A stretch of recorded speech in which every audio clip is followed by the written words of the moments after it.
Добри дојде во студио за господинот Кирен Наумов, кандидат за лидер на СДСМ. Председател, дали? Да, председател. Благодарам на поканата. Што е неопходно, господин Наумов, да се менува во СДСМ? Кој е вашиот план, што стои во програмата за најголемата опозициона партија? Па, сум говорил многу пати и го имам на некој начин толку што дозволува просторот во еден тип на концепт програма во самата програма. Но основното е тоа и дека СДСМ мора да го промени начинот на кој што се обраќа на јавност или начинот на кој што пристапува кон гласачите и воопшто кон сите да речеме обществени структури за разлика од она што го правеше до сега. Неколку пати сум кажал дека за да се победи на наредните избори, ако зборуваме за тоа како приоритет, дека е неопходно СДСМ да освои негде околу 450 до 500.000 гласови. За да го направите тоа, бидејќи ние видовме дека во континуитет ВМРО ДПМН не навлегуваме во методите, успева да задржи едно ниво од 400.000 гласа. Начинот да оттаму на некој успеете да некако привлечете од таму гласачи очигледно е тежок или невозможен. Но затоа тоа значи дека СДСМ треба да го подигне својот број на гласачи 450 до 500.000 и тоа е возможно. Тоа воопшто не е нешто што не може да се направи, бидејќи очигледно е дека постои се поголемо и поголемо разочарување на луѓето од тоа како актуелната власт ја води државата. Во овој период СДСМ не успеваше да ги привлече тие гласови и мислам дека целото тоа беше погрешно затоа што секојаш СДСМ не го наоѓаше правиот начин како може да ги убеди тие луѓе дека иако оваа власт не чини, ние сме правото решение. Добро, како вие ќе ги убедите? Кој е начинот? Значи начинот е следен. Имавме неколку проблеми на тоа како пристапувавме кон или како раководството, но добро, јас сум член од СДСМ, ќе зборувам како ние, како пристапувавме кој другите. Ние не успеаме да ги придобиеме неопределените или дури во овој период СДСМ успеаше да направи многу непријатели. И тоа непријатели од луѓе, обществени структури кои што очигледно беше дека не се задоволни од она што го прави власт. Или ајде ќе ги наречеме дека тоа беа антивладини дејци од било кој аспект. Но со самиот факт дека сите тие понекогаш сакаат да ја задржат својата неопределеност, сака да кажат дека сепак не сака да бидат цврсто партиски врзани, дека знаеа многу голем број на луѓе да во одреден период ја критикуваат покрај власта на некој начин и самата СДСМ. Раководството пред се на СДСМ беше хиперсензитивно на било кој тип на критика. Знаете, не можете во време на опозиција да правите непријатели и веднаш да реагирате многу често. Само да кажам, многу често на сличен начин како тоа го прави и власта. Власта има еден принцип во кој што секој што ќе се обиде да укаже дека нешто не е во ред, тој независно од тоа дали зборуваме за невладени организации, поединци, здруженија или слично, таа веднаш ги лепи и кажуваше дека сето тоа што не се допаѓа на тие иницијативи, дека е мотивирано, организирано или направено од страна на СДСМ. И тој принцип функционира до сега од страна на власт. За жал, јас мислам дека во одреден период и самата СДСМ, посебно последниве 2 години или можеби и повеќе, функционира на истиот принцип.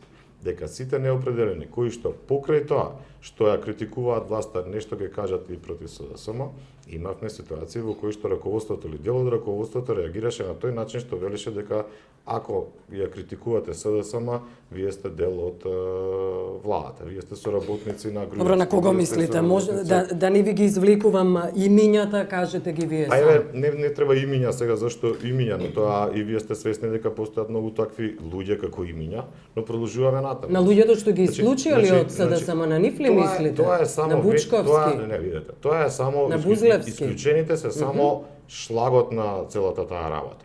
Значи СДСМ не е тајна, изгуби или направи од непријатели за себе голем број на бизнисмени. И тоа е факт. СДСМ заради некои критики исто така ги стави во кошот на соработници на власта или не знам луѓе кои што се блиски до власта или Груевски голем број на интелектуалци кои што во било која фаза од своето јавно настапување некогаш знаеле да кажат нешто против СДСМ и да им укажат на некои грешки. СДСМ во моментов што не е случај во историјата од нејзиното формирање во Независна Република Македонија. Нема ни еден албански партнер. Кога зборувам албански партнер, не зборувам за тоа дека нема отворена соработка со ни една албанска партија. Туку СДСМ не успеваше она што можеби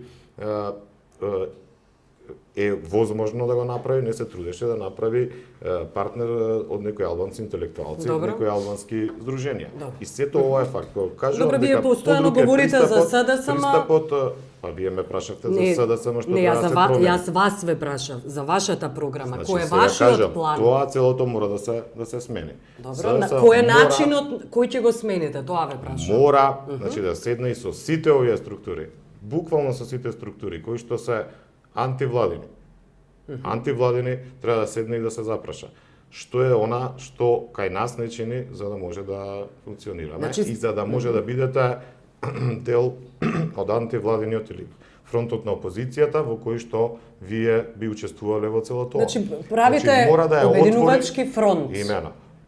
Не само со коалиции и партии, туку зборувам за фронт кој што ќе биде од сите граѓани кои што се чувствуваат дека оваа власт во погрешен правец ја води држава. Добро, кога велите правам обединувачки фронт, тогаш зошто ве немаше во првите редови на отпорот, например? Затоа, многу отворено ќе ви кажам. Да. Во првите редови колку луѓе... Тоа беше граѓанско движење, не беше социјалдемократско движење. Само да објаснам.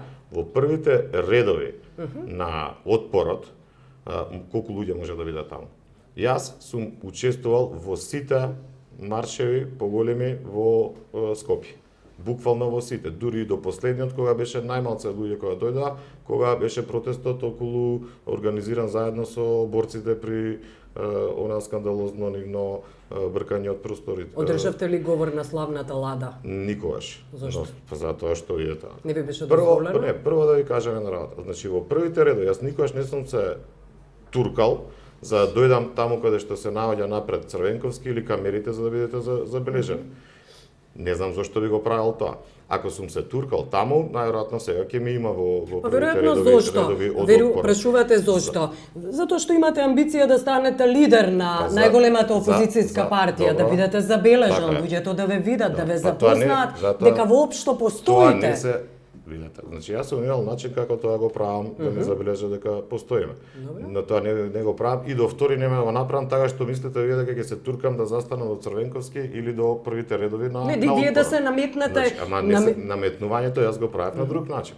Јас се обидев тоа што мислам дека е добро. А тоа е да се разбија јавноста и медиумите и каде можете да го настапите секогаш и да се спротивставите на тезите кои што ги кажува власта или некои подржувачи на власта и тоа да го правите јавно колку што знаете и умеете да се спротивите на таа. Говорите за гостувањата кај Говорувам за гостувањата па и кај сите други телевизии, говорам за пишувањето на колумни, говорам на начинот кога не сте во раководството на партијата, што се сосема во ред. Некоја сте биле, сум бил пред тоа, во периодот не сум бил во раководството. Како вие? Начинот, само да довршам, начинот на кој што вие се борите за СДСМ, мора да го адаптирате на тоа во која позиција сте во СДСМ. И јас го правев тоа. Значи не сум можел да бидам во првите редови на отпорот заради таа причина. Понатаму, посакавте ли да и се обратите на јавноста, на граѓаните, на таа Лада? Или како и да излезете пред граѓани? Посакавте ли? Не сум, значи јас сум имал доволно начини и канали како го правев тоа и тоа не сум го одрал да се качам на Ладата. Добро. Ние имавме многу луѓе. Жив контакт не ви е потребен со граѓаните? Велите дека медиумите се подобар канал за да се обратат на секој начин е добар. Гласачите на граѓаните. Секој начин, се покажа, видите, ако ние викаме дека медиумите бидејќи се под контрола на оваа власт, што не е спорно, и дека тие и носат победа на оваа власт или во еден дел се заслужни зашто оваа власт победува, зарем не мислите дека мојот пристап, да, во медиумите го разбијам, тоа е доволно доволен ангажман за да ја помогнете на СДСМ. Мислите дека Ладата е главниот начин за тоа како... Не, тоа беше жив контакт со граѓаните и тоа ми е прашањето. Тоа беше контакт со кои граѓани? Со граѓаните кои што излегуваа на отпорот. Знаете како? Што е основното и во цела оваа моја кампања и е отворено да ви кажам. Не е работата вие дали ќе успеете да го натерате цврстото партиско тело на СДСМ да гласа за СДСМ. Тоа покажува дека не носи победа. Вие ќе го направите тоа секогаш да цврстото партиско тело гласа за СДСМ. Ќе изброиме колку се тоа, да не шпекулирам, дали се 150, 200, 250. Велите дека таму немаше неопределени на кои можете да им се обратите? Имено. И тоа луѓето што Говорам за отпорот. Луѓето што се качуваа на ладата добро го правеа. Тоа се обраќа на ова цврсто тело. Видите, ако забележиме ние, а гласањето потоа го покажа тоа на локалните избори. Не беше спорно дека тие луѓе што беа на отпорот тие и гласаа можеби за СДСМ. Прашањето што се случува со другите. И вие треба да се обидете и цела оваа кампања што ја правам на овој начин сега. Некој ми забележува. Имате ли жив контакт со граѓаните? Сега, не прашувате дали имам жив контакт со граѓаните општо или со членовите на СДСМ? Општо. Па јас сега правам во овој дел од кампањата жив контакт со во оваа фаза, жив контакт со членовите на СДСМ и делегатите. Јас на Дознавте ли кои се делегатите, господине Наумов? Ќе се може на тоа да се вратиме. Значи, најпрво, ајде така. Никогаш не дознав кои се делегатите. Значи, два моменти. Јас останав на тоа дека е фер играта за избор, се уште, останав на тоа, но секогаш морам да ги нагласам и тоа е мојот принцип за неколку моменти кои што не е потребно фрлаат дамка на процедурата. Првиот момент е тој. Велите ни дознавте кои се делегатите. Како лобирате тогаш? Затоа, како се надевате на победа? Сега видете вака. Значи, остана тоа дека, а јас останам до последен ден и првото што ќе го направам кога ќе станам председател на СДСМ, ќе го објавам и тој орган. Значи, едини орган кој што не е јавно објавен, а тоа е највисокиот орган на СДСМ е Конгресот. Никогаш не е фатив логика и нема да фатам до 2 јуни, зошто тој орган не е. Добро, ве прашувам како лобирате ако се тие луѓе за вас тајна. Одиме натаму.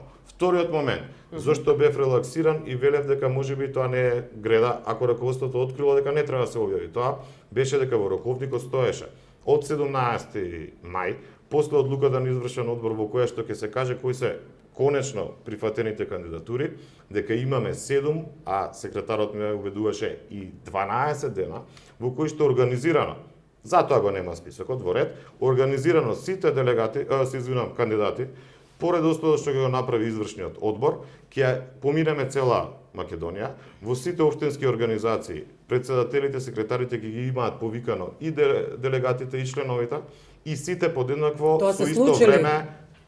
Тоа ви го кажам, во исто време ќе се обратиме пред делегатите. Во ред, тогаш можеби и не е толку страшно ако вие го немате списокот на делегати. Но тоа не се случи. Тоа е новиот момент кој што извршниот одбор ја поништи таа одлука на централниот одбор. И што правам сега? Јас го кажам и тоа го кажам дека тоа е голема грешка. Посебно во оваа одлука на извршниот одбор, сега ми преостанува следното. За жал што им преостанува и на другите кандидати, и тоа не се случува. Да сега одам во поголемите градови каде што можам и во некои помали, се најавам на председателот на општинската организација. Ве познаваат ли тие луѓе? Најголем број ме познаваат. Имате луѓе кои што партиски сме се дружиле партиски во тој период и тие некои од нив се сега исто така делегати. Во овој период исто така со некои луѓе. Сте били ли во друга партија претходно или во меѓувреме? Никогаш. Не сте имале книжка. Никогаш. Ајде околу платформата ваша. Левичарската идеологија. Кои се конкретните мерки кои стојат во вашата програма, еве ја имам вашата програма. Оние социјалдемократски вредности, работнички права, човекови права, најновото околу абортусот, например, денеска имаше голем протест. А сега ајде различни, да речам, аспекти, но ајде прво од економскиот аспект. Значи остане на тоа и покажува модерната социјалдемократија. Тоа го признаваат сега и некои десничари, па дури дека е возможно да имате, економија или економски систем во кој што ќе правите да тоа сите бидат порамноправни во своите приходи, а да истовремено креирате раст. И тоа е основното, тоа е возможно, бидејќи до сега постои кај нас една фама дека е невозможно да имате социјална сигурност и еднаквост, а при тоа да истовремено имате раст. И таа работа е возможна и мора да се работи на тоа.